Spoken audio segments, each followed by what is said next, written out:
I was done. The words hurt enough. Didn't want to be around anymore. Didn't want to hurt anymore. I was not good enough just to be his. You would have never known I was dying inside. I was like, I'm the filthiest thing you've ever seen. And I thought, you're on your own, Heather.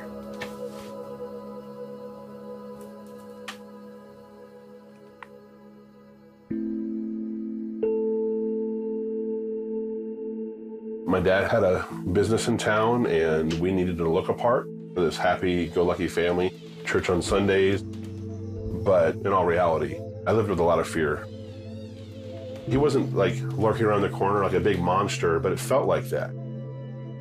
My dad would write nasty notes and leave them all over the place, and would go to church and profess his love for God and Jesus. I just came to accept the fact that I was what my dad said I was.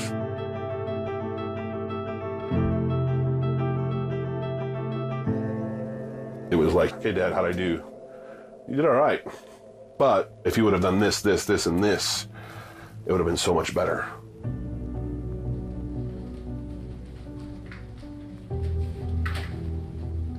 I couldn't deal with all the pain that I had of just wanting my dad to love me. I just wanted that relationship. Not because of anything that I did, but because I was just his son.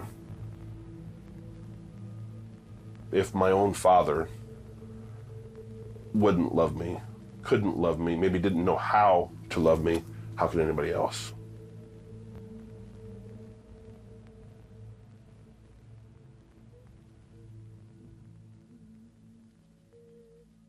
My dad never wanted children.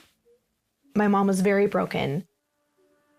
I was very worried about keeping them happy. How can I make this be okay?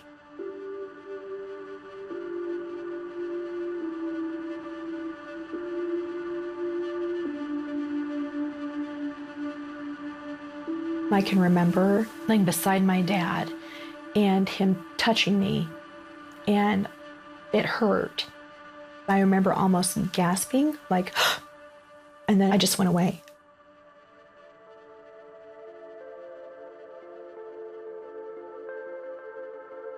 I was filthy, and I felt so, like, heavy. It wasn't that I wanted to hurt. That's the only relationship I had with my dad.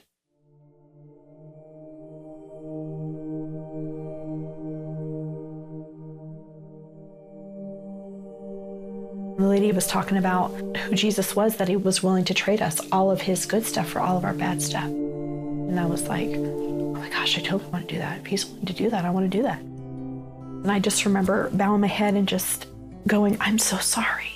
I'm so sorry. I felt this over me, all the way out my fingers and down my legs. And I remember thinking, oh my gosh, I feel like I'm floating. I've never felt like this before. I felt light. I was a little bit nervous to tell my mom, but I was like, this is really good. Maybe she doesn't know about this. And she said, Heather, you can't do what you have to do to be a Christian. You can never lie again. And she just went on talking, and I just quit listening. I thought, wow, okay, well, if I'm going to fail, I'm going to try. I didn't know Jesus loved me.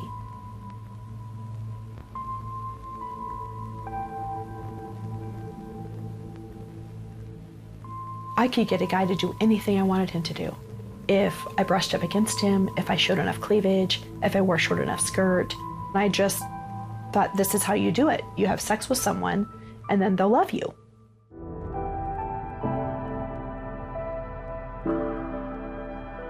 She said that I had kind of a cute smile, and then ended up having a 2 or 3 hour conversation. We dated for 2 years. He was different. He's like, I just love you. I'm like, I didn't know how to love anybody. I didn't even know what it looked like. But at that point, I just thought, well, if he's not going anywhere, I might as well do this.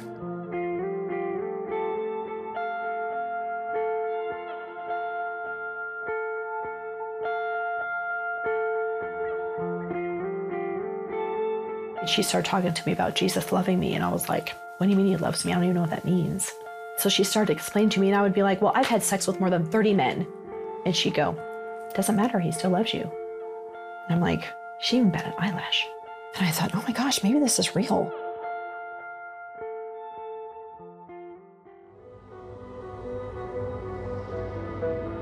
I remember what it looked like with my dad. It was like, I didn't want any part of that.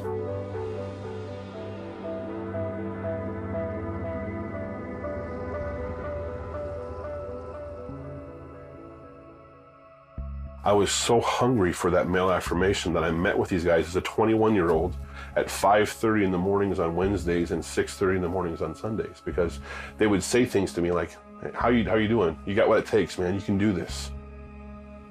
They weren't impressed by my performance. They weren't impressed by the things that I could do. What impressed them was I was just me. And they loved me just for me. I wanted what they had. And what they had was a relationship with Jesus. And I said, Jesus, I've tried everything else. I need you. I'm gonna give you a shot. Bam, peace. Jesus just loved me for me. It was then that I realized I am his son, and I'm good enough just the way I am.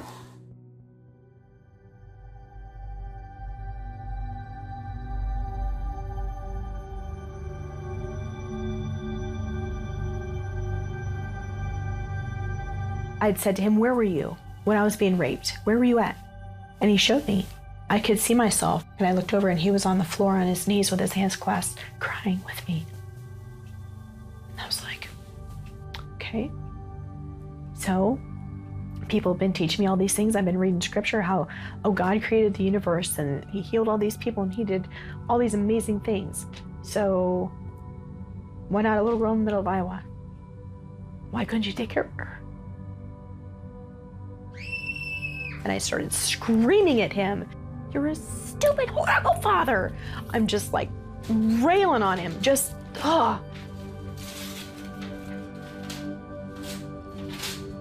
But that moment was where I totally was so real with him that from then on it was like, okay, all right, I can get to know you now.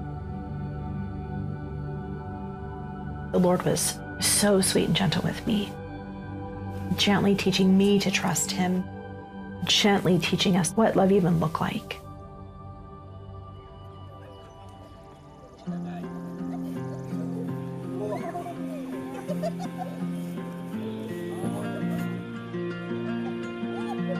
I always wanted a man to love me. I always wanted to be a mama. He gifted us all of that. So I'm like, my gosh, I have everything I've ever dreamed of. I wasn't good enough. I was lazy. I was stupid. I wasn't going to amount to anything. And God says, no, you are good enough. Just wait and watch what I'm going to do with you.